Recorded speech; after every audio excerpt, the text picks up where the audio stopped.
makes me hopeful in life. You know what I'm saying? Sa gitna ng kaguluhan, sa gitna ng nagbabantang gera na maaaring mag-escalate, okay? Mula sa Russia, sa Ukraine, mula sa Gaza, sa Israeli at saka sa Palestinian, at maging sa atin, sa West Philippine Sea, at dito, okay? What will you do? Okay? God's goodness will help you be hopeful. Magtatagumpay ka, hindi magaling ka. Kasi meron tayong kabutihan ng Diyos. Okay?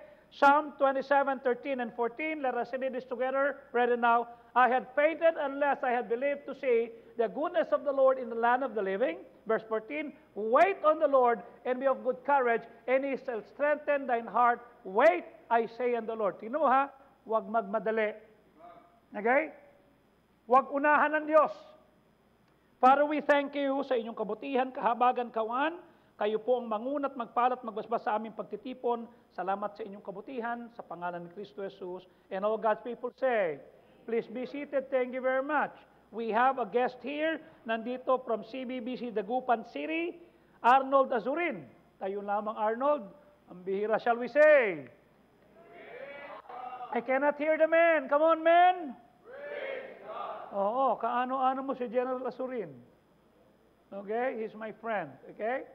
And also, I would like to introduce to you Mr. and Mrs. John Robert Pescador. Tayo lamang kayo. At saka Dr. Maris. Okay, shall we say? Okay, thank you very much. Sabi ng Diyos, I have fainted unless I have believed that to see the goodness of God. Ako'y manlulupaypay. Ako'y manghihina. Ako'y mawawala ng pag-asa. Ako'y magkakaroon ng pessimism. Ako'y magiging masungit. Ako'y magiging cynical. You know what I'm saying?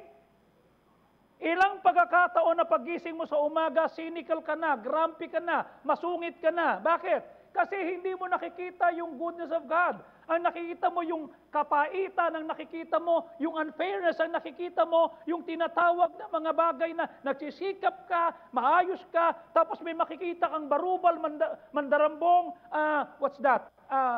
Scammer, sila pa yung, okay? And this is what I want to say. A lot of us fear poverty. Ayaw natin na maging mahirap. Tama? Ang tanong, may ginagawa ka bang paraan para hindi ka magdaan doon? Tama? Anong ginagawa mo? Nagtatrabaho ako, 5 trabaho na. Ako'y nagsisikap po. Hindi ho yun ang solusyon. Okay? And I would like to say, kung yung motivation ay makaalis ka ng poverty at higitan mo yung kapitbahay mo, yung ng insulto sa iyo, yung mga taong nagbaliit sa iyo, okay? You cannot and you will never be able to outshine your neighbors. Okay? Kasi pagligtas ka, may mga bagay na hindi mo kayang gawin na kayang gawin ng unsafe. Tama? Ang mga tao pwede lang ibenta sarili nila. Ikaw, bibenta ba sarili mo? Okay? Ang mga tao pwedeng magkapagamit. Maging mule. Ano yung mule? Okay? Ikaw yung magdadala ng drugs sa ibang bansa. Are you following me? Pwede nilang gawin yan. Ikaw ba kaya mo yan? Pwede nilang gawin na sarili lang sila yung kikidnap. Sila yung gagawa ng mali. Okay? Yung relentless pursuit of keeping up with your neighbors will not be so good. Okay? Bakit hindi mo nalang pasalamatan ng Diyos sa mga bagay na meron ka kaysa tingnan mo yung mga bagay na wala ka? Am I right? And that's the most wonderful thing. Oh. Sabi ni David, I have fainted, ako'y manlulupaypay, ako'y magwawala, ako'y maghihina kung hindi ako maniniwalang makikita ko yung kabutihan ng Diyos sa bayan natin. Why? Kasi meron kang envy. Ito yung feeling of discontent. Okay? Ito yung isa sa mga damdaming meron tayo na tutulot sa iyo para mag-strive ka, and having more will be so destructive. Hindi mo sila pwedeng higitan. Okay? And then also, dagdag mo pa dyan yung boredom. These are the things that will add sa miserables ng buhay mo. Magiging lalo ka miserable. Okay? In a fast-paced world, na punong-puno ng gadgets, streaming devices, ang boredom, pumapasok yan. Okay? Yung bang pag tumahimik, pagpasok mo sa bahay, ayaw mo ng tahimik. Pagpasok mo sa kotse, ayaw mo ng tahimik. Gusto mo, bubuksan mo yung radyo. Mabobore ka. Okay? Ang buhay natin is rooted in our willingness to face fear. Natatakot tayo. At ang linyahan mo, I'm a victim here. Kawawa ako kasi yung nanay ko ganito, yung tatay ko ganito. Ang tatay ko namatay, 14 years old ako. Okay? Ang nanay ko, iniwan kami. Ako, si Bernie, si Jenny, si Gay. Si Jenny, pinamigay sa iba. Ako pinamigay. Naitira lang sa amin si Bernie at si Gay kasi tumakas ako kung saan ako binigay. Do you understand what I'm saying? You see? I never felt the love of my father. I never felt how my mom take good care of me. Pero ba't ako nagtagumpay? Hindi dahil magaling ako, kasi nakita ko the goodness of God. Do you know what I'm saying? Marami pong plano ang Diyos sa atin. God has only good plans for your life. Marami siya magandang plano. Ang tanong, ready ka bang gawin yung pagpapalain niya?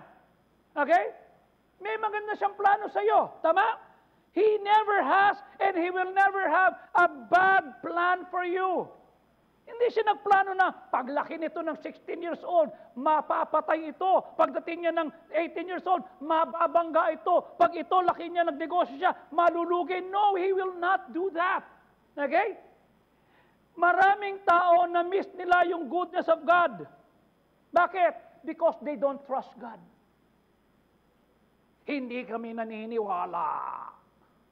May Bible ka na, nakapakinig ka na. That's why I told you, 40 years ago, isa lang ang baon ko. 40 years ago, isa lang ang linyahan ko. Sinabi ng Panginoon, pinris si pastor, hindi ganito yung simbahan, hindi ho ganito. Okay? Garahe lang kami. Doon sa may tulay, hindi pa nga yun, nagre-rent lang, mga 20 to 30 people lang nandoon. Okay? It was a simple rented na upper room ng bahay. Doon kami nagtitipon. So bawat preaching ni pastor, tinitignan ko as a student. Sabi ko, Lord, kung totoo ka, paniniwalaan kita. Okay? Kasi ano bang mawawala sa akin pag nagtiwala ako sa Diyos? Eh mahirap na kami. Am I right? Ano bang mawawala sa akin pag nagtiwala ako sa Diyos? Eh salbahin na ako. Ano bang mawawala kung magtitiwala ako sa Diyos? Eh tinapon na nga ako ng nanay ko. So I have no choice but to trust God. And I thank God na pinili kong magtiwala sa Kanya. Okay? So, anong ginagawa natin if you don't trust God? You will decide to follow your own plan. Plano ko to. Okay? Ito yung gusto ko. Paglaki ko, ito gagawin ko. Na magdudulot sa'yo ng hopelessness and pessimism because along the way, may mas magaling sa'yo. Along the way, mababypass ka. Along the way, may kakasakit ka. Magtatanong ka, bakit kung mabuti ang Diyos, ba't nagkasakit ako? Tapos ito, inom ng inom, di nagkakasakit. Maghintay ka. Okay? Maghintay ka lang. The more you understand God's goodness, mas naiintindihan mo yung kabutihan ng Diyos, the more nagiging hopeful ka. Bakit? Kasi ang pag-asa is anticipating God's goodness. Kaya sabi ng Diyos sa verse 14, wait! Naghintay ka. Okay? Hindi minamadali ang Diyos. Wait! At habang naghihintay, maging matapang. Huwag mahiinip. Huwag makikipag-away. Huwag gagawa ng mga bagay na hindi niya pagpapalain. Nag-intay ka na nga lang, nagmaldita ka pa. Nag-intay ka na nga lang, tama? Nakita niyo yung nag-viral? Kapal na mukha mo, parada lang. Tama? Eh, PWD din kami. Eh, buntis ko, kailangan kong ganun. Parking space lang. Are you following me? Wait. Kasi palalakasin niya ang puso mo. The only reason we have hope, ang dahilan kung bakit tayo may pag-asa, because God is good. Can you say that? God is good. Is God really good? Then why are you not trusting Him? If God is really good, hindi mo pababayaan yung commitment mo sa Diyos na mag-pray. Hindi mo pababayaan ang commitment mong umattend ng Sunday school at umattend ng pananambahan at mag-akin ng kaluluwa. Hindi mo pababayaan yung commitment mo na tapusin mo yung pursuit mo. Kasi if God is good, tatapusin mo. In fact, I was looking at my record last night, okay? My commitment was 800,000 and I'm only short of 5,000. Matatapos ko na yung commitment ko. Do you think I can make it? No. On my own? No. Umasa ako. Di ba sabi mo wala ka ng pera tapos Starbucks ka pa? Pa-flex-flex ka pa? No. I live a simple life. Whatever is in there. Kahapon sabi ni Aaron, kumain ka. No, I'm not. I'm on my fasting. Okay? Most of the time, pag nasa bahay ako, I don't eat. Okay? I'm on my fasting. I fast. Bakit? I'm waiting on God. I'm asking God for something that's bigger than me. Okay? Kasi lahat ng pwede kong gawin na nagagawa ko without faith, hindi ko kailangan ng Diyos. Ang tanong, paano ko haharapin ang future ko? Kailangan ko ang Diyos. Paano ko makikita na yung mahalagaan ko yung apo ko, makikita ko si Jap magkaroon ng sariling pamilya, makikita ko maging malusog kami. That is beyond me, kailangan ko. Without God's goodness, tatanda mo to, there is no rational reason for hope. Kanya ka tumatayo, kanya ka gumigising kasi alam mo, God is God. Okay? Pag hindi ka naniniwala, you will not trust Him, pangungunahan mo siya, manliligaw ka, magkakaroon ka ng syota, ng boyfriend, ng girlfriend, tapos mamaya, papalitan ka. Anong feeling mo? Pa-flex-flex ka pa. May picture kami, sweet kami. Tapos mamaya ang konti, iniwan ka na, poor me, what's wrong with me? Ba't ako Ang diablo mapandaya yan. Okay? Kanya sabi ni King David, I certainly believe that I would see the goodness of God in the land of the living. That's why I wait in the Lord. And as I wait, I have good courage. He strengthened my heart. I wait. Now listen, everything that God will do for you, through you, to you, is because He is good. Lahat ng pwedeng gawin ng Diyos sa'yo, para sa'yo, at sa pamagitan mo, kasi mabait siya. Hindi ba mas maganda na sasabihin ng mga tao, alam mo, simula na maging tropa kita, naging matino ako. Naging maayos ako. Naging sober ako. Hindi yung, alam mo, simula nung dumating ka, nagulo buhay ko. Nawindang ako. Nawalan ako ng focus. You see? Ako natutuwa ako as I look at the posts of a lot of people, they were saying, salamat kay Kuya Joey, salamat dito, salamat sa ganyan. Nung nandun kami sa Anda, Pangasinan, Friday morning, okay? I was shocked, sabi ni Pastor, alas 9 ng umaga, Pastor, simula na tayo. Pagdating ko doon sa church nila, aba, ang daming pastor. Sa buong Pangasinan nandun, alam mo, sinakyan nila, tricycle lang. Ang layo ng Alamino sa Anda, naka-tricycle kasama yung family. Ang layo nung Siapar, tumawid pa siya ng tinatawag na barko, ng bangka para pumunta doon. Ang layo ng Bulinaw. They were just riding tricycle. Why would they come to see me? Why would they come and hear me? Alas 9 ng umaga, anong oras sila umalis? Alas 7? Just to hear me? What can I offer to them? Okay? Dumating yung mga pastor, doon sila, kasama yung family nila. And then, as we were discussing, sabi ni Pastor Tobias, may mga tanong ba kayo? Wala na po, nasagot na po sa preaching. Di ba kanina sabi niyo marami kayong tanong? Wala na po kasi nasagot na po ni Pastor sa preaching. Ang tanong ko sa iyo, will other people be blessed because you're there? You see? Kahapon ng umaga, my phone was ringing. Sabi ko, hi, good morning po. Here's this. Loko, si Benny Amante to. Ay, tay, good morning po. Ano po yon? Dito ako sa Congress eh. Ay, alam ko po, meron po kayong joint session kasi magpapasa kayo ng bill. Oo, pambihira eh. Ito yung nalaman ko, ito eh. Ganun po ba? Ako na po ang bahala. Asikasuhin ko na lang po. Huwag po kayo mag-alala. I'll call people, I'll do that. Thank you ha. Tanong ko sa iyo, will a congressman ask help from you?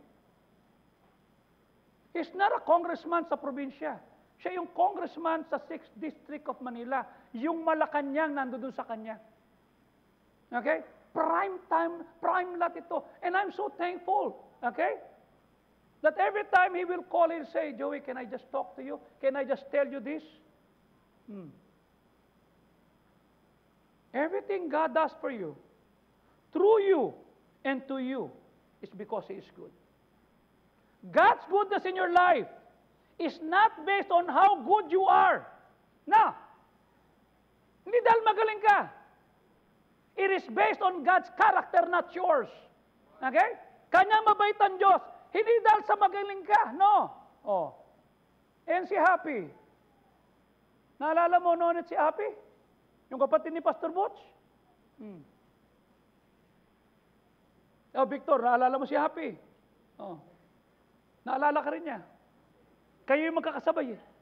Okay? Si Pastor Butch ang ka-level ko eh. You see? Yung kuya ni Happy, yun ang ka-level ko, yun ang kasama namin, kami yung pasaway. You see? Kaya pag sinasabi ni Pastor Butch, pag nakita mo ako naka-long sleeve, nagtuturok na ako. Eh di pumunta siya sa lugar namin kung saan kami nakatambay. Kuya Butch, ba't ka nakapalong? Nagtuturo ka na? Hindi. Bible student na ako, hindi ka pwedeng magbago. Walang pwedeng magbago sa atin. We don't believe that we can change. But we change why? God's goodness. Okay? Have you been confronted by a crisis na nag-threaten to destroy you? To destroy your family? To destroy your business? To destroy your future? Crisis! Okay? Parang di na tayo makakalis dito ah. Ilang pagsubok na ba pinagdaanan mo? Iba't ibang kulay, iba't ibang hugis, tama? Crisis yun. Sisirain ka, wawasakin. In that hour, how did you react? Okay? Did you tell yourself, ayoko na, magkukwit na ako, hindi ko na kaya ito? Or you gave up and ran away? Kasi hindi ka mananalo? How did you deal with that crisis? Paano mo nalagpasan yan? May tinawagan kang congressman, may tinawagan kang senador, may tinawagan kang barkada? No! Because God is good. Maraming mga bagay yan nangyari sa iyo because God is good. Okay? We all face trials at some point. Okay? Humarap tayo ng pagsubok. And we have a choice to make. We can either live in defeat, mamumuhay ka ng talunan, mamumuhay ka ng, wala, miserable na ako, hindi ko kaya to. O maaalala mo na mayroong Panginoon na nagpanalo na ng tinatawag at nagbigay ng victory. Okay? Kanya kahapon, dun sa mixing pananalita ko, sabi ko, kayo'y mga hinalal, kayo'y pinili. Ikaw, Kapitan Boyti, pinili ka. Kayo mga kagawad, pinili ka. Kayo mga SK, pinili. Why? To become a problem solver. Oh, mapapagod kayo. Kayo yung first responder. Hindi ang mayor. Kayo pagkatapos na hindi maayos ng pamilya, pag hindi maayos ng mga babarkada, sa inyo pupunta. Paano nyo haharapin yan kung kayo mismo pagod na? Kung kayo mismo hindi nakakaroon ng tagumpay?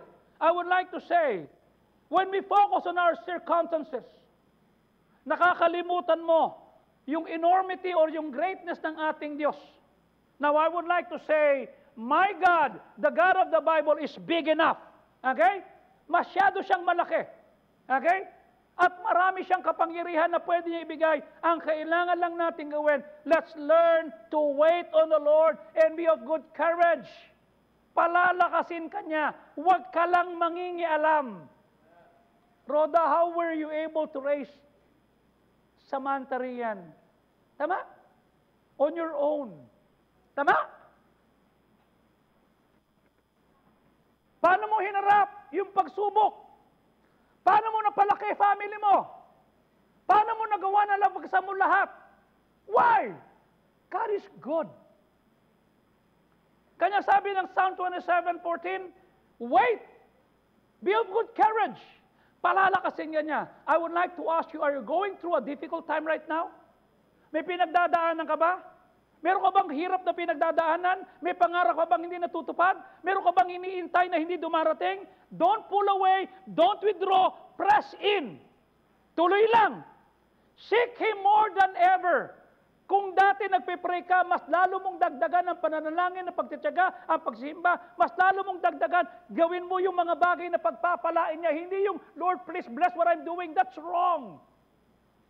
You pray, Lord, what are you going to bless? Yun ang gagawin ko. That's the most shortcut that I have. Lord, pagpalain mo yung gagawin ko. Lord, ano yung pagpapalain mo? Yun ang gagawin ko. And that's what I did. Naalala mo si Jesus Christ? He modeled to us perfectly anong ibig sabihin na maghintay. Anong ibig sabihin yung to handle your darkest hour, to handle your situation that is beyond you. Siya po ay being in agony. He prayed more earnestly. Ano sabi ng Luke 22:44, okay? At siya ay nanglulumo. At sa kanyang panlulumo, lalo siyang nanalangin ng maningas, ng taimtim. Imagine na, si Kristo na to, tama? Hindi siya nag-act na privilege. Anak ako ng Diyos, kaya ko to, no. In agony, siya'y nanlulupaypay, nangluluno, pero lalong nag-pray at ang kanyang pawis ay parang mga tulo ng dugo. Dumating ka na ba sa punto na nananalangin ka na ang pawis mo dugo na? Meaning he was in intense situation. He was in a crisis. Wala na siya. Your situation, you're having some medication, right? Umabot ka na ba sa ganyan? Hindi pa, tama? Manlulumo ka. Manghihina ka. Pray more earnestly. Because God is good. Okay? God is good. Press in. Lalo mo siyang hanapin more than ever. Okay? Stand up to life. Ilagay mo ang tiwala mo sa Diyos. Kasama dyan yung responsibility for your life.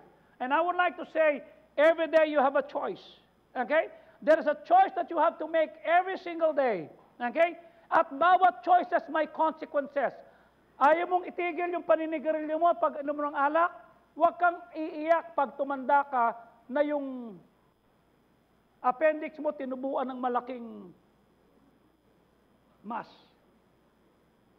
Huwag kang iiyak kapag yung liver mo nagkaroon ka ng cirrhosis. Huwag kang iiyak at huwag kang magrereklamo kapag nahirapan ka ng huminga. Am I right? Kasi ikaw ang pumili. Sabi, huwag nang mithit. Sabi, huwag nang uminom. Am I right? As I look at Pastor Butch, he's 65 years old. Pag makakasama kami nagmumotor, gadala niya yung GS niya, dala-dala ko yung Harley ko. I cannot imagine, Lord, salamat po. Bakit? Kasi ako 40 years sober, siya 45 years nang matino. Wala na kanya. Kumbaga, yung aming mga isinaksak sa katawan nung kami mga kabataan pa, tama? Na sunrocks na. Nalinis na. Are you with me? You have a choice. We become addict by choice. We become alcoholic by choice. We become an adulterer by choice. So anong dapat natin makita rito? We must quit playing the blame game. Wala kang pwedeng sisihin. Ikaw yan. Inalok po nila ako. Pwede ka naman tumanggi. Tama? Pwede ka manindigan. No. Quit playing the blame game. Realize that we are today what we decided to be yesterday. Sino ka ngayon at ano ka ngayon? Resulta yan ng decision mo 5 years ago. Anong sabi mo? Kung natapos ko yung aking pag-aaral, di sinsana'y mayroon na akong dangal na iahandog sa iyo at ipagyayabang. Ba't hindi nakapag-aral? Barkada, tambay, Dota, what else? Mobile Legend, di ba? Tapos IBEX, tropa. Will your son be proud of you 5 years from now? Huh? I was having my haircut yesterday. Sabi ni Jeff, Dad, nandito ko pala sa ano. Sabi ko, I'm having my haircut kasi tinext ako nung aking barbershop, libre daw siya. Kasi nakita ka ni Chison. Okay. Then mamayang konti, pumunta na si Bron doon sa Brunos. Then sabi ng mga barbers, Hi Bron! Sabi niya, ba't kilala? Nanonood po kami ng vlog ni Pastor para kay Bron. It's Bron and me and hi, good morning. It's Bron and me again. Ikaw pala si Bron. Ang tanong ko sa iyo, pag na-meet ka ba ng mga tropa, barkada, kakilala mo, will they be happy? Mapapahiya ba yung mga anak mo? Okay? Many people are running from life. Tumatakas. Huwag na ikaw yan. Okay? Huwag na ikaw. Choose to trust the Lord. Hindi lang sa time ng crisis, but in every situation, even good or bad, piliin mo. May magandang nangyayari, stay. May pangit nangyayari, pray more earnestly. Just like what Jesus did. Mas pinili mo yan. Get ready to face your crisis. The first thing you need to do is to understand your purpose in life. Ano sabi ni Ephesians 1:4? Tingnan mo ha. Ayon sa pagkakapili niya sa atin, bago pa nilikha ang mundo, na tayo dapat maging banal, walang bahid dungis, walang sumbat sa harapan niya sa pag-ibig. Verse number 5, having predestinated us into adoption of the children by Jesus Christ to Himself, according to the good pleasure of His will. Tignan mo ha, itinalaga niya nung una pa man na tayo'y maging mga anak niya. What does it mean? Long ago, bago pa nilikha ng Diyos ang mundo, nakita niya na ipapanganak ikaw. Ipapanganak si Mayan Lanohan. Ipapanganak si MJ. Ipapanganak si Kate. Ipapanganak si Didit. Alam niya na, His unchanging plan has always been to adopt you. Maging anak ka niya. Okay? God made you to be a part of His family. He made you to have a relationship with Him. He made you to love you and to be loved in return. But there's only one way para maging bahagi ka niyan. There's only one way. Dapat meron kang pananampalataya kay Kristo. Dapat you have to accept what His plans are for you. Pag nilagay mo yung faith mo at tiwala mo kay Kristo, magkakaroon ka ng bahagi sa family of God. Okay? And this is life's preparation for eternity. How do you do this? How do you use your life here to prepare for eternity?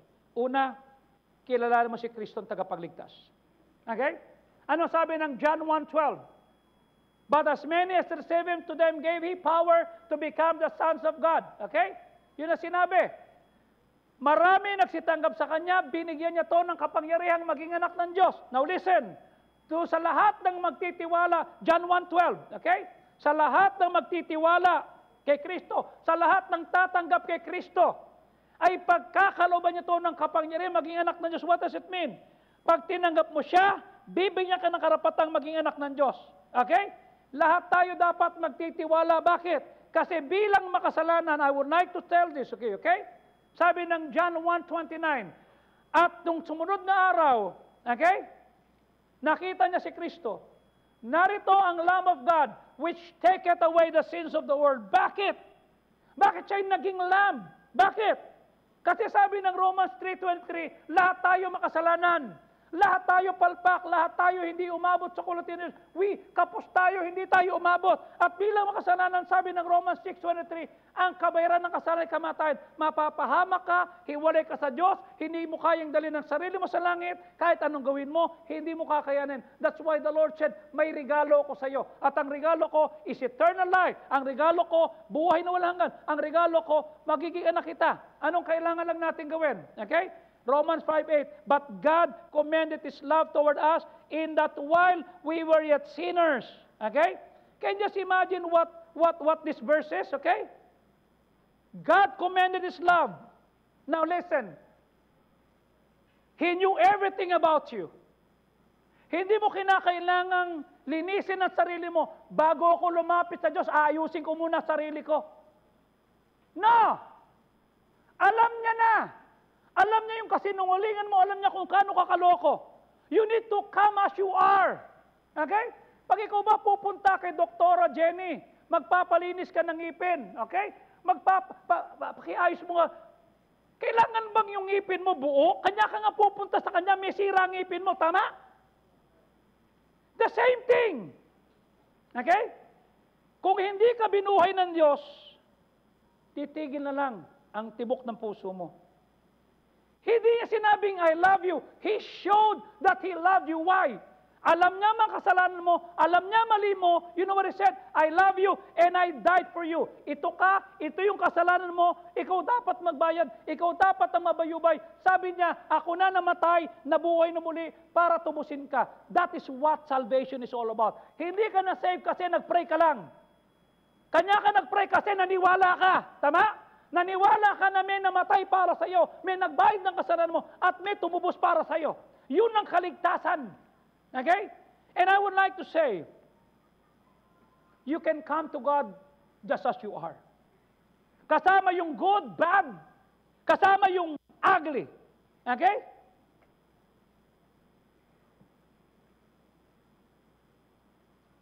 You don't have to clean up. You can come to Him as you are. Nung lumapit ako sa Diyos, Lord, this is me. My all. I'm sorry. Forgive me. I accept you as my Savior. Tinatanggap kita na ikaw namatay, nalibing at nabuhay ng muli. Tinatanggap kita na ikaw ang nagbayad ng aking kasalanan. Pinapapasok kita sa aking puso. Ikaw ang aking tagapagligtas. Kanya sabi ng Romans 10:9, kung ipapahayag mo ng iyong bibig, Kristo, at maniniwala ka sa iyong puso na siya'y binuhay ng Diyos mula sa mga patay, maliligtas ka. Bakit? Kasi yan nagtubos eh. Ano sabi ng verse 10? Sapagkat sa pamagitan ng pananampalataya sa puso, ikatutuwid, sa pamagitan ng pananambibig, ang papagitan kaya liligtas. Verse number 13, ang sino mang tumawag, Lord, makasalanan ako, mapapahamak, pero ako naniniwala na ikaw ang namatay na libing at taboy muli para tubusin ako. Now listen. Pag ginawa mo yan, you become part of God's family. When you look around, you will see problems. When you look up to the Lord by faith, you will see the answer to your problem. Saan ka nakatingin? Paligid o sa Diyos? When the outlook is grim, why don't you try the uplook? Lord, help. We need to choose to trust God sapagkat siya lamang ang nasa trono, siya lamang ang nakakakita sa lahat sa atin. Para malabanan mo yung discouragement, para malabanan mo yung doubt, yung despair, okay? We need to take our eyes off the problem and say, Lord, gusto kong makita yung goodness of God in my life. What does God goodness does in your life? What does God goodness look in your life? Ano ba ang isip niya? Ibig sabihin niyan, it looks like His blessing of sustenance. Yung walang dahilan pero nagpapatuloy ka.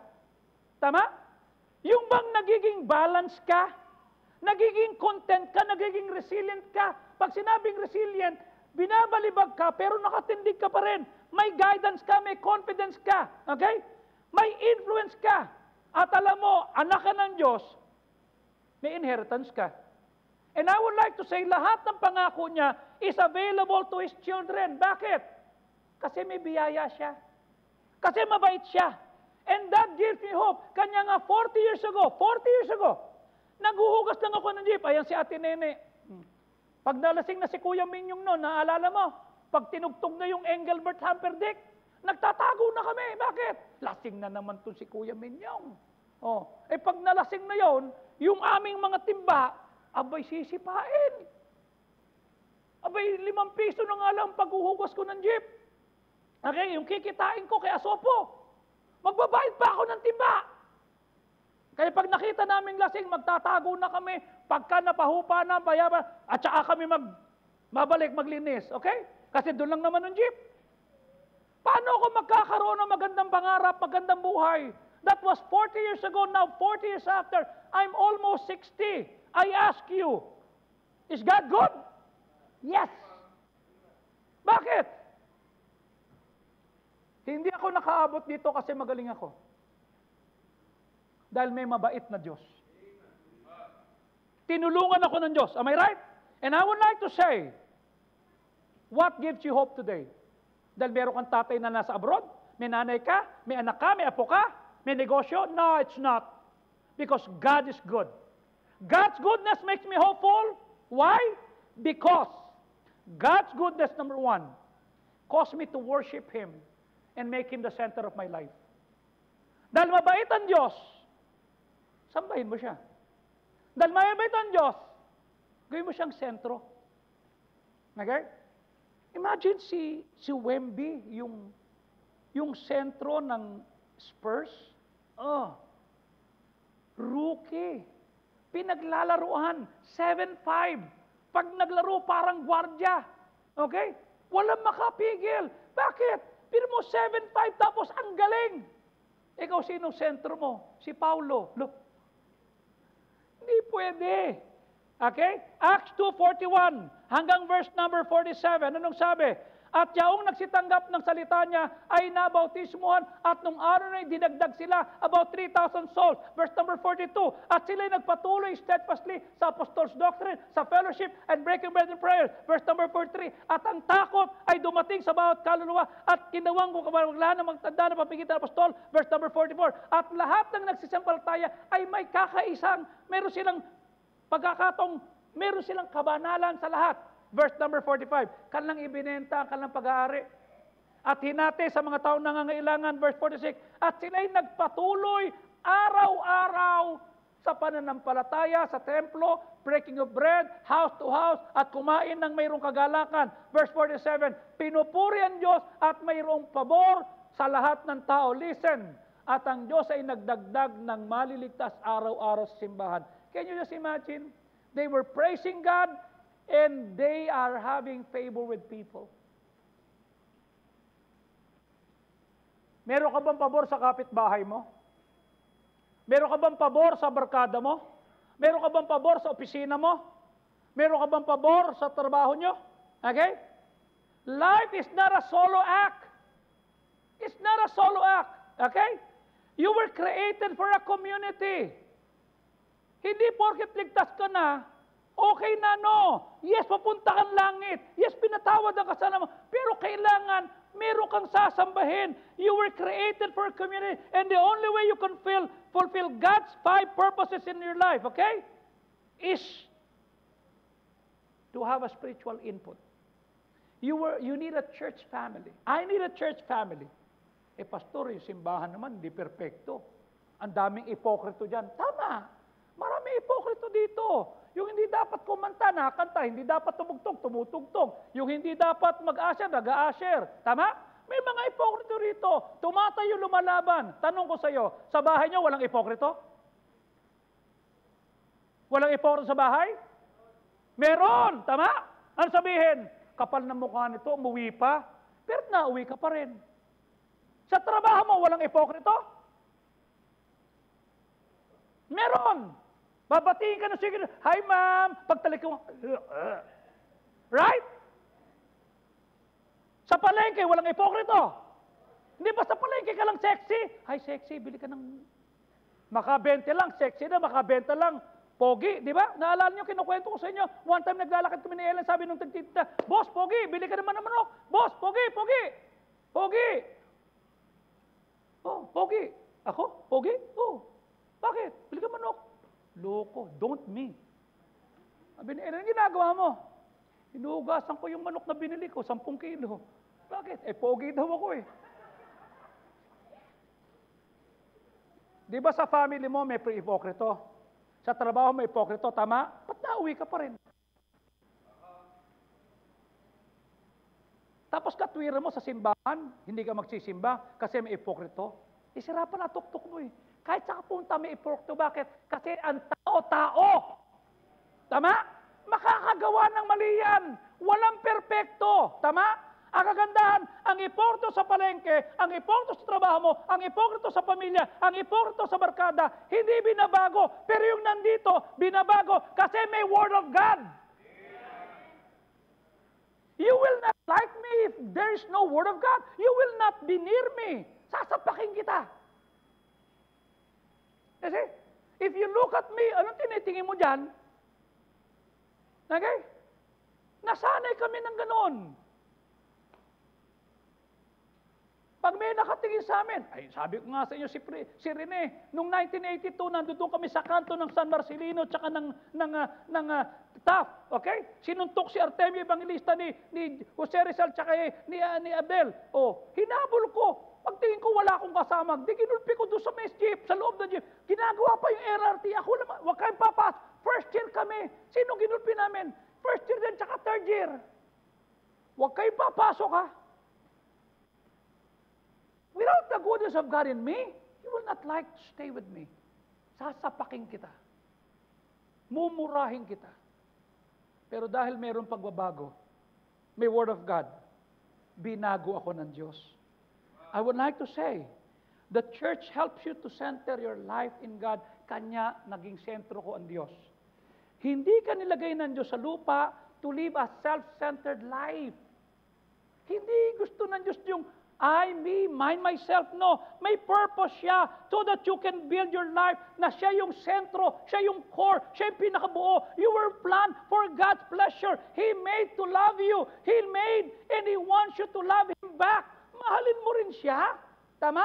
Mahalin mo rin siya. Okay? God says, gusto ko ako yung hub. ng puso mo. Ako dapat yung focus ng attention mo. Ako dapat yung sentro ng buhay mo. Ako dapat yung axis ng existence mo. Ito yung sinabi ng 2 Corinthians 5:14. Okay? Sapagkat ang pag-ibig ni Kristo ang nagtutulak sa atin. Sapagkat ipinasya namin ng ganito, na kung isa'y namatay para sa lahat, lahat tayo patay. May nagmahal sa'yo. What does it mean? Balikan mo siya. That's why, tignan mo ha, pag may tumulong sa'yo sa scholarship, pag may tumulong sa'yo, okay? Pag mayroon naniwala sa'yo, hindi mo iwanan yan. E di lalo na ang Diyos. Kung wala ang Diyos, wasak ang family mo. Kung wala ang Diyos, wasak ang asawa mo. Kung wala ang Diyos, yung anak mo, wala yan. Okay? How can you tell that Christ is center of your life?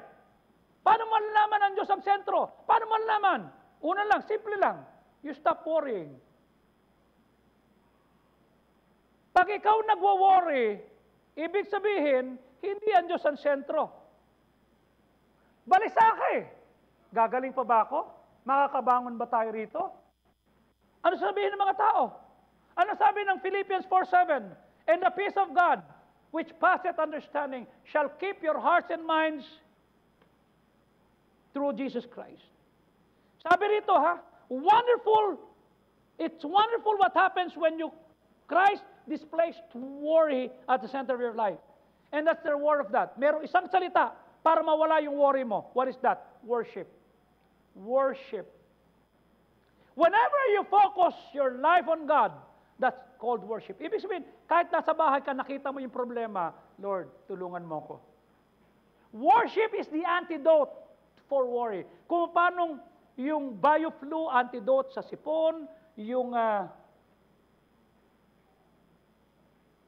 paracetamol antidote sa mga sakit ng katawan, yung worship antidote sa worry. Pagka wino-worship mo siya, every single moment, hindi ka magwo-worry. When are we supposed to worship? Kailan tayo dapat nagwo-worship? Sabi ng Leviticus chapter 23 verse 3, 6 na araw gagawa ka. Pero ikapitong araw, ito yung pahinga mo, ito yung banal na pagpupulong, wala kang gagawin, ito'y araw ng Panginoon sa inyong dwellings. Now listen, somebody asked me, Pastor, I worship God every day. That's good. Then why do I need to go to church on Sunday? Simple lang. Sunday is the Lord's day. This is not my day. This is not your day. This is the Lord's day. You know what I'm saying? The first of the week is the Lord's day. Hindi ko araw to. Kung ako papipiliin mo, mas gusto kong matulog, mas gusto kong mamasyal, mas gusto ko, you know what I'm saying? But this is the Lord's day. For 40 years, pinili kong magsimba. For 40 years, pinili kong matin at Sunday school, bumalik ng hapon. Bakit? Kasi I want to live a worry-free life. Pinili ko yun. 40 years. Consistently. Walang absent. Bumabalik ako. There was a time, sabi ni Pastor, huwag ka na mag-drive sa akin. Di wag. Huwag ka na magturo sa GTV. Di wag. He was testing me. Sabi ko, ma, parang wala nang tiwala si Pastor sa akin. Balik na lang ako sa spring. Sabi niya na full-time ka eh. Tuloy tayo. Soul winning kami. Kanya nag-soul winning kami. Ayun, nawin namin si Malu. That was 1991. Soul winning. Ginawa namin to. Oh, may nawala ba sa akin? Wala. Bakit? Pinili kong mag-worship kaysa mag-worry. Pinili kong magtiwala kaysa mang-asar. Pinili kong maniwala kaysa maglumo. Pambira naman. No! I was working and I'm serving God. No matter where you live, dapat meron kang pahinga. What is that? Worship. Once a week, dapat meron kang pakikipagtipon, to refocus, to recalibrate, to recenter your life on God. Okay? Paano mo haharapin? Paano pag nagkaroon ng pag-uga sa family mo? Okay? Paano mo haharapin pag nagkaroon ka ng anak, Eugene? Paano haharapin, Wilson, pag nagkaroon ka ng problema, crisis sa family nyo? Masosolve ba yan ng talino? Masosolve ba yan ng muscle? Masosolve ba yan ng magaling ka sa trabaho? No! The goodness of God will help you. O ikaw, Victor, dumaan ka sa tinatawag na operasyon, tama? Oh, natatakot kang magpa-check up. Bakit? Natatakot kang malaman kung ano pa sakit mo. Am I correct? Kung natatakot ka, dumiretso ka lang sa St. Peter's. Para wala ka ng takot. Isa lang ang takot mo. Am I right?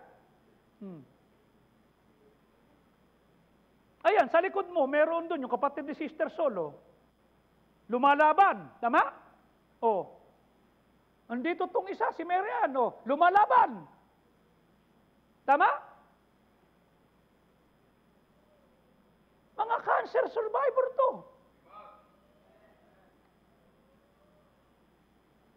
Why? Choose to worship. Hindi ka dapat isolated. Mas lalo ka magsamba. Mas lalo ka magpasakop. That's what I did for 40 years.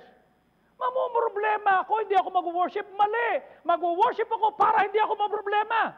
Anong sabi ng Panginoon sa Act 2:46? At sila, araw-araw, na natiling may pagkakaisa sa pagpuputol-putol, nagsisikain ng may galak, may katapatan. They worship together regularly at the temple. Nananambahan sila. For us, it means to gather to your local church. Okay? Ibig sabihin, can you see that God meant you to be a part of His family? Okay? It helps you. Worship is the antidote to worry. If you worry less, you worship more. If you worship less, you worry more. Okay? When you start to worry, hindi ka na magpupuri. Kaninang umaga, pagising ko, ang kantang pumasok sa isip ko, My Redeemer is faithful and true. Everything that He has done is good. Every morning, His mercies are new. My Redeemer is faithful and true. God would just cause me to admit, I need others. Kailangan ko ng kasama sa Panginoon. We experience setback. Ang common response natin, withdraw, build a wall, push people away. Ayoko may kausap. Dapat yun ang huling gagawin mo. When setbacks leave your faith weak, you need other people to trust God for you. Meron ka bang prayer warrior? Meron ka bang tropang magpe-pray sa'yo? Nangyari sa'yo? Nasaan ka? Ba't ganyan ka? I have people that check on me. I have people that will correct me if I'm wrong. I have people that will call my attention if I am misbehaving. I have people that prays for me. Meron ka bang kaibigan na nagpe-pray sa'yo? Meron ka bang kaibigan na pag mali na, linyahan mo, binabago ka? Meron ka bang kaibigan na katropa? Yun doon papasok yung Kingsmen, doon papasok yung light bearer, doon papasok yung achiever, doon papasok yung kasama sa church, doon papasok yung preacher mo, doon papasok yan. You need a church family to support you. Nung si Job mawalan ng family, ng finances, devastating setback. Okay? Anong ginawa niya? Ano sabi ng kaibigan niya? Job 36:18. Okay? Sapagkat may puot. Mag-ingat na baka ikaw ay iligaw ng iyong kasiyahan. Ni maliligaw, kaman ng kalakahan ng kabutubusan. Verse number 24. Tandaan mo, alalahan mo, na yung dinadakilang kanyang gawa, na inaawit ng mga tao. What does it mean? Don't let your anger and pain endure you to make a sneer at God, na parang nagagalit ka sa Diyos. Okay? Others have praised God for what He has done. Ba't di ka sumama? Iba nagpupuri, ba't ikaw naaasar? Iba nagkakaroon ng pagtitiwala, ba't ikaw nagdududa? When you're in the midst of trouble, don't get bitter. Don't get bitter. Join with others who can pray with you, who can worship with you, who can support you. Sino nagsusupport sa iyo? Who is praying with you? Who's checking with you? You see?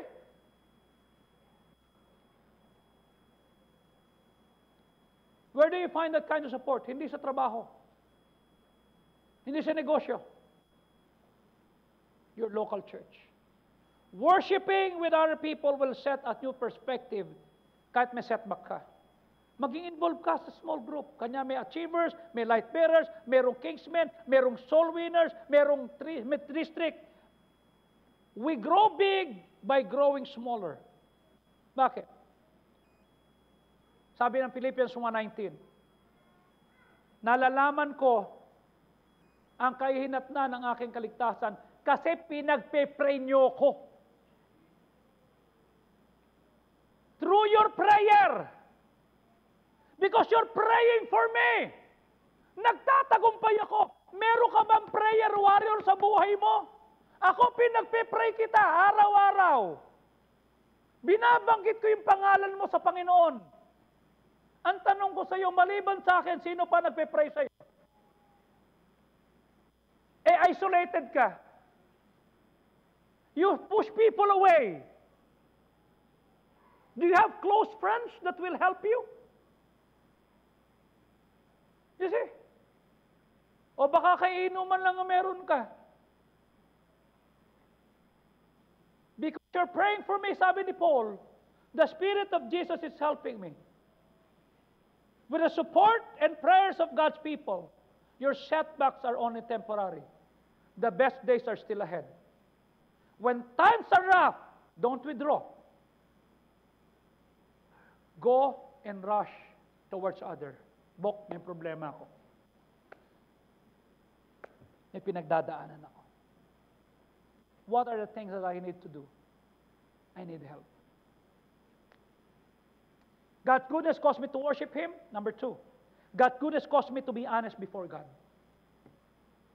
Pag nakita mo mabait ang Diyos, dapat honest ka na. Ang problema, nakita mo na mabait ang Diyos, sinungaling ka pa. Diyos na nga lang, sinungaling ka pa. Ano sabi ng Job 1:21? Hubad na ako'y lumabas sa sinapuran ng aking nanay, hubad din akong babalik.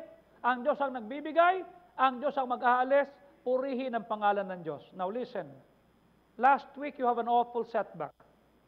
Perhaps you lost a job, you ended a relationship, you failed in some way.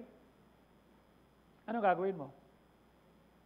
You just grin and bury it? Lie. Ganun talaga buhay. Or you tell God what you think He wants to hear. Kay tulpo ka ba nagsusumbong? O meron kang Diyos? Every time I pray to God, I tell Him, Lord, I would like to be honest with you. Asar po ako. Inis po ako. Hindi ko po nagustuhan yung sinabi. Pero dahil sa iyo, magkakalma ako. Pero sinasabi ko sa Kanya, this is how I feel, Lord. This is how I feel. Okay? Do you tell God what He wants to hear? The first thing you should do is to tell God how you feel. Unload your pain.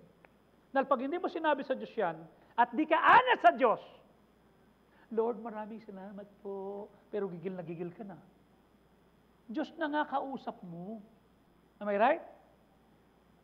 Unload your pain. When you're honest with God about your emotion, it's an act of worship. Lord, ang sakit. Nag-post pa sila.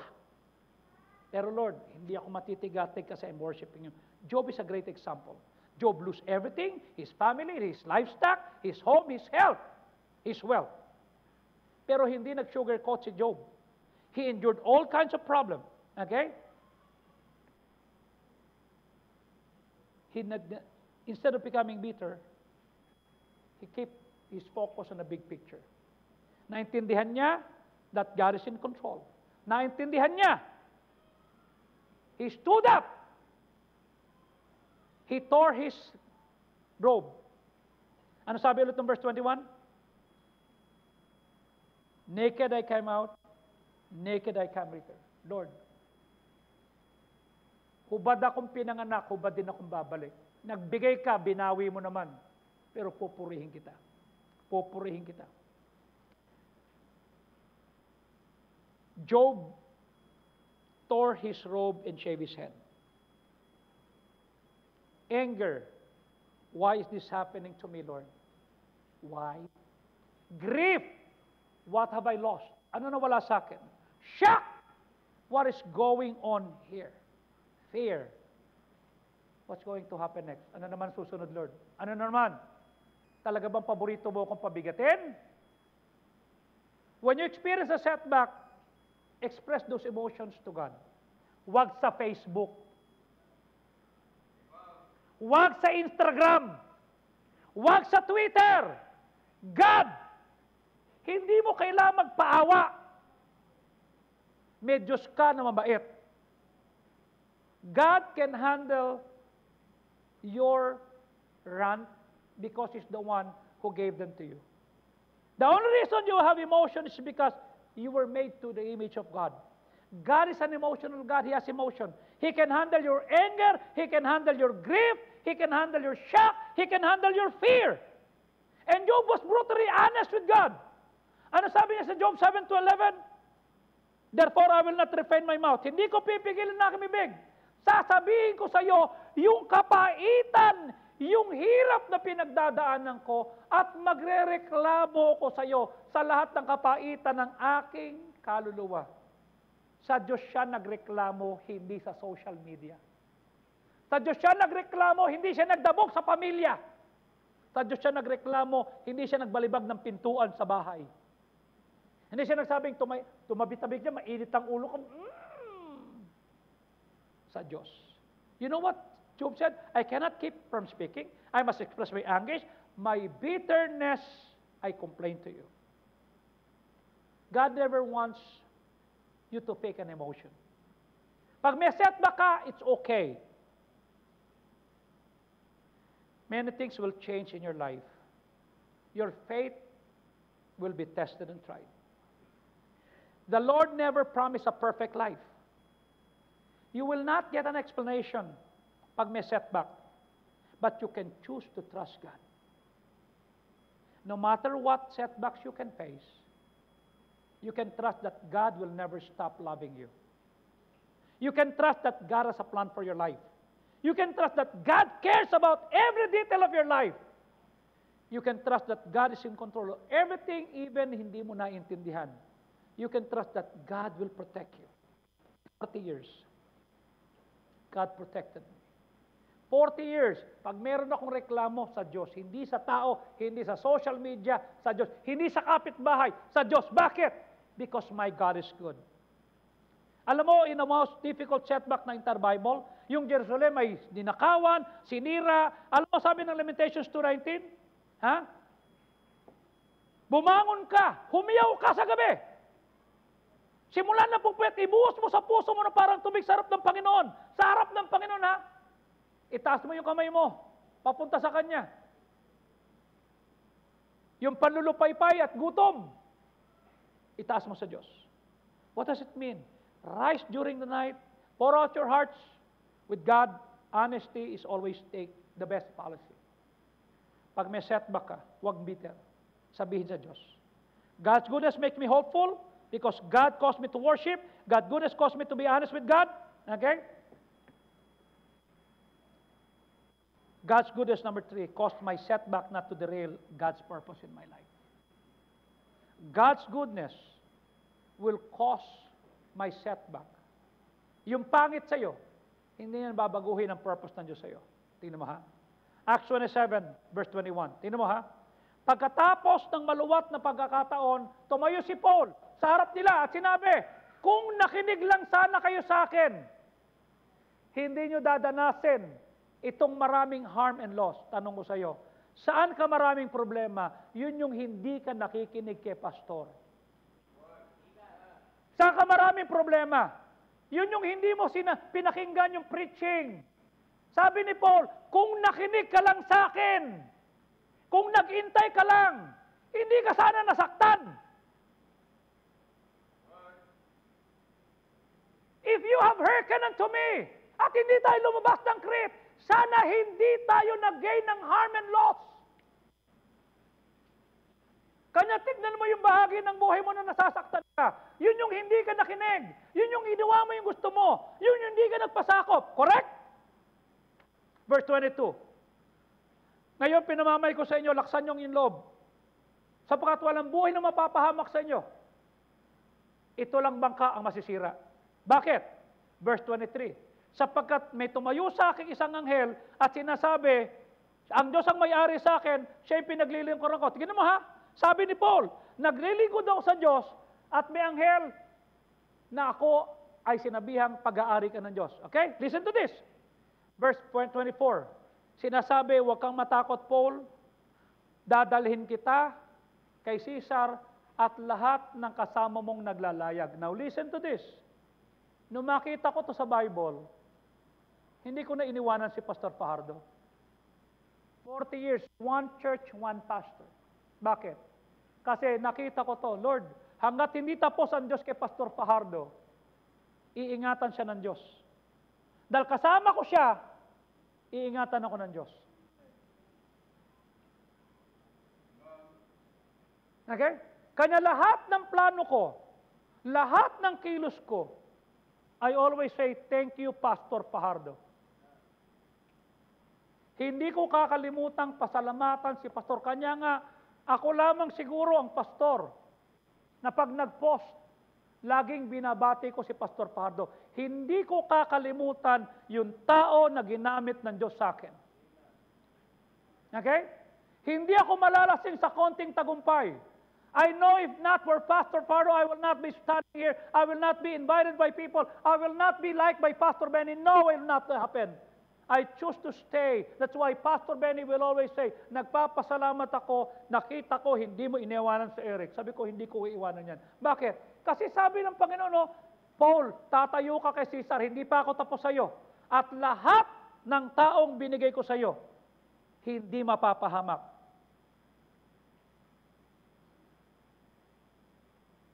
Sabi ng verse 21, kung nakinig lang sana kayo sa akin, hindi na ilaga natin sana ang kapahamakan ito. Sometimes setback is rooted in your own actions and choices. Ikaw yan. You made a mistake. You did something that hurt another people. Nag-disobey ka sa Diyos. At ngayon meron kang storm. But often the storms that we face, because somebody did something wrong. So we suffer. Merong maling desisyon si tatay at nanay, may maling ginawa, dinanas mo yan. Alam mo sabi ni Paul, I was unfairly charged for a crime I did not commit. Siya ay Roman citizen at meron siyang opportunity to appeal to Caesar sa offense and cases. On the prison ship, papunta sa Rome, they were headed to a disaster, pero walang nakinig sa kanya. No one listened. Nagkaroon ng mabigat na pagsubok, bagyo. Verse 21, anong sabi? Kung nakinig lamang sana kayo sa akin, naiwasan at nailagan sana natin itong harm and losses na ito. Alam mo ba't di mo nailagan yung harm and losses? Tinuloy mo yung gusto mo. Tama? Sabi muna sa'yo, mag-aral ka. Sabi sa'yo, maging maayos ka. Sabi sa'yo, gawin mo to. Tinuloy mo. So we will have harm and losses, okay? But that did not mean the storm will sidetrack God's purpose for Paul. The storm did not sidetrack God's purpose for you either. God's purpose for your life is greater sa storms na harapin mo. Anong sabi ng verse 23? May tumayo sa tabi ko na anghel. Na ang sabi, pag-aari ka ng Diyos at pinaglilingkod mo ng Diyos. Now listen to this, okay? Verse 24, hindi ka mapapahamak kasama yung mga kasama mo sa paglalayag. Don't be afraid, sabi ng Panginoon. Paul, pupunta ka kay Caesar. Okay, what's more is this, God's goodness has granted safety to everyone sailing with you. Kanya ito yan. Pag ikaw ay kasama ng pastor mo na nagsaserve, kasama ka, kapartner ka sa ministry, kung paano iniingatan ng Panginoon ng pastor mo, iingatan ka rin. Every time I see Pastor Fajardo, 73 years old, nagpipreach, nagtatrabaho, nagawa, sabi ko, I'm amazed. Bakit? 73. Dalawa church. Okay? Ginagamit ng Diyos. God's purpose would not be thwarted. God has no plan B for your life. May setback ka, may kapaitan, whether fault mo o hindi. God's purpose will stand. Pag dumating ang disaster, God's plan will fit. Ang mahalaga, nakikinig ka. Okay? Nakikinig ka. And we close with this. God's purpose caused me to worship. God's goodness caused me to be honest. God's goodness caused me to set back. And derail, number 4. God's goodness caused me to change my mindset about my living and my giving. Ano sabi ng 2 Corinthians 10:5? Yung gibain ng maling haka at bawat bagay na matayong nagmamataas ng kanyang karunungan kaysa sa karunungan ng Diyos at dalhin ang bawat karunungan na nagmamataas sa pag-iisip ni Kristo at pagtalima kay Kristo. Now listen. when it comes to living and giving, we have to change our thinking. Your desire, how you look at life, influences everything in life. Meron nung salita dyan, paradigm. Say paradigm. Pag sinabing paradigm, ito po yung ibig sabihin ng model, ibig sabihin perception, assumption, or frame of reference. In a more general way, it is how you see the world.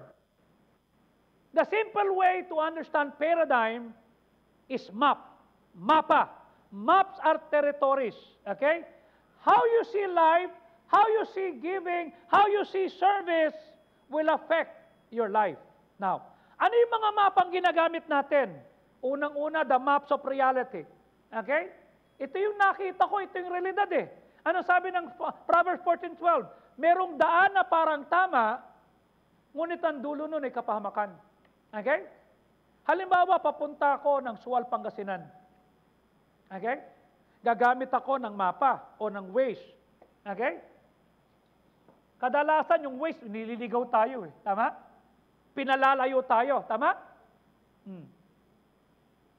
Halimbawa, wala kang Waze, mapa lang meron ka. Ang nakalagay doon, Sual. Pero yung pala, mapa ng Dagupan. Tama?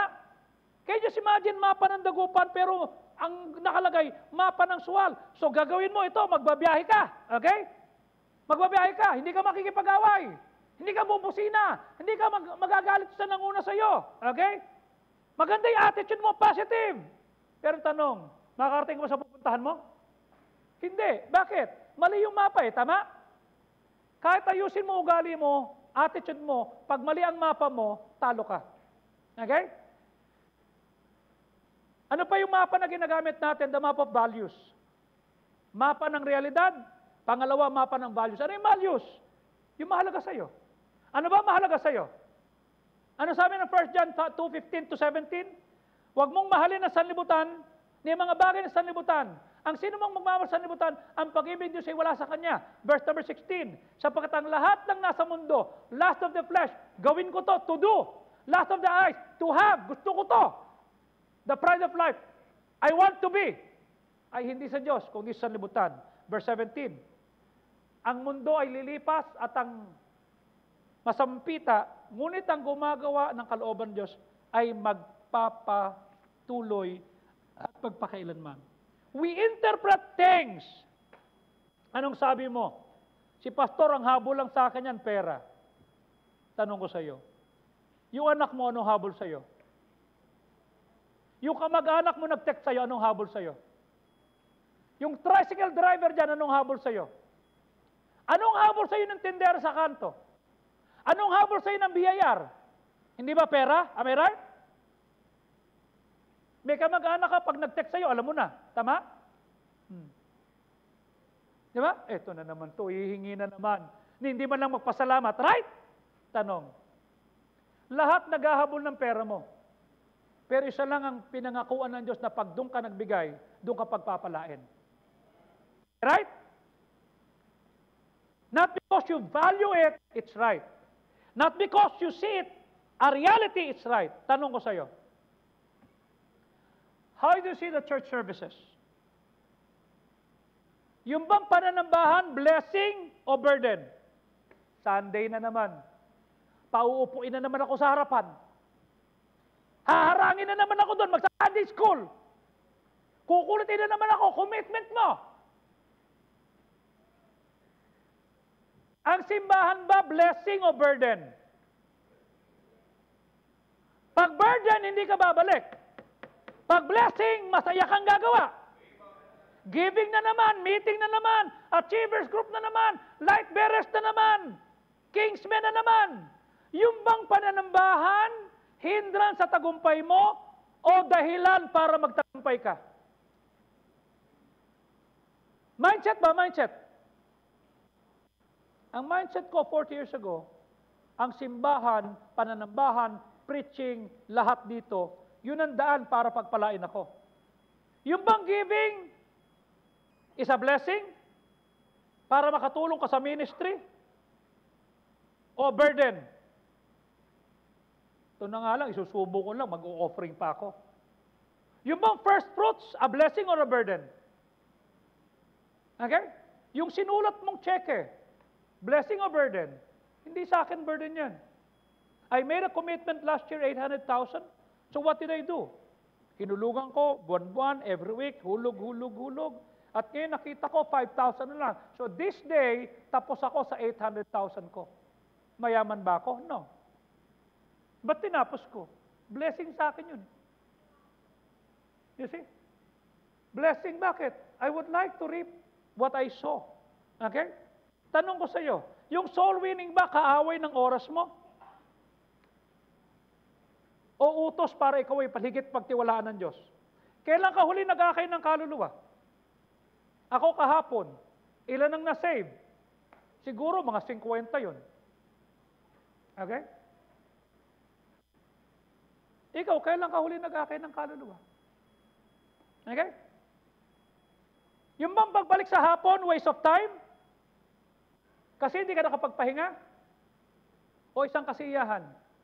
Kamote nga, pagod na nga ako, babalik pa ng hapon. Tapos makikita ko dun si Maureen, makikita ko dun si Ruby, makikita ko dun si Jeff. Blessing ba yan o pabigat? Ang simbahan ba pagpapala pabigat? Kung tingin mo pabigat, yun ang mindset mo, hindi ka babalik. Hindi ka magbibigay, hindi ka magsosoul winning. Pero ito, sasabihin ko sa iyo, 5, 10, 15 years from now, huwag kang aangal. Huwag kang aangal. Kasi aanihin mo yan. Okay? The reason why I am like this, because I made a choice 40 years ago. Iingatan ko yung relationship ko sa Diyos, yung relasyon ko sa pastor ko, hindi ko siya iiwanan, kasi siya yung pinangakuan, na matatapos mo, pupunta ka kay Caesar, walang mapapahamak, kanya dumikit ako sa kanya, I need him more than he needs me. Okay? Is your problem a burden or a chance to see God's work? And supply an opportunity to serve others? Yung bang sirkumstansya mo ay pagkakataon para makita mo yung grace of God? O magiging katisisuran sa'yo? You're defeated as long as you keep your eyes on the problem. Kasi yun ang mindset mo eh. Sino ba yung source mo? Sino ba tumutulong sa'yo? Why don't you start looking to God? Why don't you start giving to God? Why don't you start expecting from God? Sino nagbibigay sa'yo ng benefits? Hindi yung trabaho, hindi yung increase, hindi yung promotion, hindi yung supply. Who gives you benefit? It's not your company. It's not your job. It is God. It is God. You know why? Philippians 4:19. My God shall supply all your needs. Siya nangako, ako ang magpapala sa iyo at lahat ng pagpapala ko, ibibigay ko sa iyo. All your needs, kasama yung pang-lipstick, kung need yan. Kasama yung pangkilay, kung need yan. Kasama yung pumada o pantina, kung ayaw mong maputi buhok mo. Need yan, tama? Why would God supply your needs? Bakit? Kasi sinusuplayan mo yung gawain ng Diyos. Ano sabi ng verse 15? Sabi ng Philippians 4:15, kayo mga taga-Pilipo, alam nyo nang magsimula ako sa Ebanghelyo, noong ako umalis sa Macedonia, walang simbahan ng support sa akin, maliban kayo. Verse number 16, ano sabi? At nung nasa Thessalonica ako, nagpadala kayo, inalagaan nyo ako. Verse number 17, hindi ako naghahanap ng regalo sa inyo. Naghahanap ako ng prutas na mananagana sa inyong buhay. Okay? Every time I partner with my pastor and the church, fruit will abound. Not a gift. Ano sabi sa verse 18? At ako'y nanagana, sagana, busog. Tinanggap ko kay Patwatch yung pinadala nyo. Ito'y isang amoy na masamyo, maganda, at sakripisyong katanggap-tanggap sa Diyos. Kanya sabi sa verse 19, my God shall supply all your needs. Kanya susuplayan kasi inalagaan mo yung gawain ng Diyos. Hindi mo sinira, hindi mo iniwanan, hindi mo pinaringgan. Kasi blessing. Check your mindset in the Word of God. Change the way you see the church. Change the way you see the service. Check the way you see the activities, the brethren, the offering. Check the mindset. 40 years, I look at pastor as a blessing. I look at the church as a blessing. I look at the service as a blessing. I look at it, yun ang mindset ko. Kanya nandito kami. 40 years, one church, one pastor. Is Pastor Fajardo perfect? No, it's not. Is the church perfect? No, it's not. Only Jesus and the Word of God is perfect. You know what I did? I choose that. 40 years now, where am I? I enjoying the decision I made 40 years ago. Why? I will faint if I will not see the goodness of God in the land of the living. Alam ko, God is good. God is good. Follow His commandments. Obey Him. Just see the promises of God and the goodness of God for you. God is good, and He has no bad plans for you. I stayed in this book for 40 years. I stayed in this one church. I stayed with my pastor. Kaya mapapansin mo sa lahat ng post ko, pinasasalamatan ko si Pastor Fajardo. Bakit? I see the goodness of God. I thank Him for that. Wherever I am right now is the goodness of God. Okay? The goodness of God. Will you have the goodness of God? Or you'll see circumstances, betrayal, envy. I offer to you the Word of God. I have fainted. Ano sabi ulit ng Psalm 27 verse 13? I have fainted unless I believe to see the goodness of God in the land of the living. Verse number 14, wait. Be of good courage. He shall strengthen thine heart. I'm almost 60. I'm still doing good. Not because I'm good. The goodness of God. I see it. I feel it. Kaya pagdating mo ng 2028, titignan ko kung maayos ka. Pag hindi ka maayos, hindi kita awayin. Ang sasabihin ko lang sa iyo ito. Yung sinabi ng Psalm 27, okay, ng Acts 27, yung sinabi ni Paul, okay? Doon sa mga sa mga kasama niya, okay? Kung nakinig ka lang sa akin, sana naiwasan mo yung harm at losses. Tatanda mo yan, 2028, will you see the goodness of God or you will suffer the harm and losses? Yun yung hindi mo pinakinggan. Kanya I thank God for Pastor Fajardo. Hindi ko maintindihan, niyakap ko, sinunod ko. Now I'm enjoying life because of the goodness of God. Let's all stand up, please. Father, we thank you. Pagpalain mo kami at pangunahan, bigyan mo kami ng tagumpay. Kayo po nawa ang maluwalhati at may taas. Thank you, Lord. In Jesus' name we pray. While heads are bowed, eyes are closed, no one is looking around. I don't know how you will face the circumstances. I don't know. But will you see the goodness of God? Maiwasan ba yung harm and losses? Ikakapit mo ba yung pinag-aralan, yung naturuan? I don't know. Will you change your mindset? Will you learn to say, Lord, I would like to be the best for you? Will you come at the altar now? God bless you. It is now your chance to talk to God and say, Lord, help me. I would like to change my mindset. I would like to see the goodness of God in the land of the living. I would like to be the best for you, Lord. Dito sa altar. God bless you. Kung meron kang commitment, kung mananampalataya ka, kung ligtas ka, okay? Wala kang pwedeng ipagmalaki kung di kabutihan ng Diyos. Will you wait? Will you trust God? Ang simbahan ba pabigat? Ang simbahan ba nagnanakaw ng oras mo? I don't know. But you know that